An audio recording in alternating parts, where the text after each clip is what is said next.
नमस्कार, मैं हूं दीपांजलि मोइत्रा। गलवान विवाद के बाद भारत ने अपनी कमजोर पोजीशन को ठीक करने के लिए युद्ध स्तर पर तैयारी शुरू कर दी। दुश्मन को धूल चटाने के लिए एक से बढ़कर एक खतरनाक हथियार, लड़ाकू जहाज, युद्धपोत, पनडुब्बी चीन के मुहाने पर लाकर खड़ा कर दिया। इसके साथ ही साथ भारत बढ़त बनाने के लिए खासी तैयारियां भी कर रहा है। उसी कड़ी में सरकार भारतीय नौसेना के लिए 6 पनडुब्बियों को बनाने के लिए 55,000 करोड़ रुपए के मेगा प्रोजेक्ट की बोली लगाने की तैयारी कर रहा है और खबरों की माने तो ये बोली अक्टूबर तक शुरू होने वाली। चीनी नेवी की बढ़ती ताकत के मद्देनजर ये पनडुब्बियां भारत की सामरिक क्षमता को बढ़ाने में अहम भूमिका अदा करेंगी। सूत्रों की माने तो रणनीतिक भागीदारी मॉडल के तहत भारत में इन पनडुब्बियों को बनाया जाएगा। इसके तहत घरेलू कंपनियों को देश में अत्याधुनिक सैन्य उपकरण बनाने के लिए विदेशी रक्षा कंपनियों से करार की अनुमति होगी और आयात पर निर्भरता कम होगी।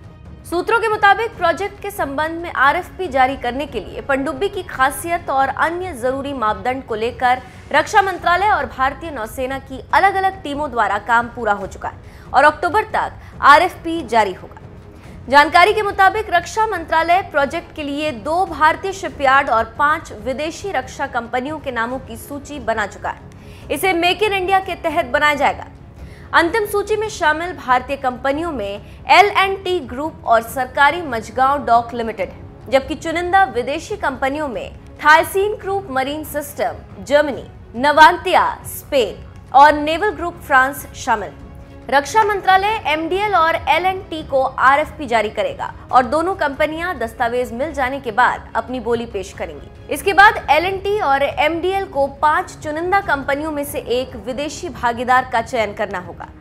पानी के भीतर अपनी मारक क्षमता बढ़ाने के लिए भारतीय नौसेना की परमाणु हमला करने की क्षमता वाली 6 पनडुब्बी समेत 24 नई पनडुब्बी खरीदने की योजना भी। यहाँ पर कुछ जानकारी देते चले कि नौसेना के पास इस वक्त 15 पारंपरिक पनडुब्बी और 2 परमाणु संपन्न पनडुब्बी। हिंद महासागर क्षेत्र में चीन की सेना की बढ़ती मौजूदगी के मद्देनजर नौसेना अपनी क्षमता बढ़ाने पर ध्यान केंद्रित कर रही। वैश्विक नौसेना विश्लेषकों के मुताबिक चीन के पास 50 से ज्यादा पनडुब्बी और करीब 350 पोत है और अगले 8 से 10 सालों में जहाजों और पनडुब्बियों की संख्या 500 से ज्यादा हो जाएगी। इसीलिए भारत अपनी रणनीतिक तैयारी तेज कर रहा है, जिससे भविष्य में चीन की ताकत का मुकाबला किया जा सके। तो आप समझ सकते हैं कि चीन को मुंहतोड़ जवाब देने के लिए सरकार ने कमर कस ली है और अब भारत चीन को हवा से हवा में, जमीन से जमीन पर और पानी से पानी पर मुंहतोड़ जवाब देने में सक्षम हो जाएगा।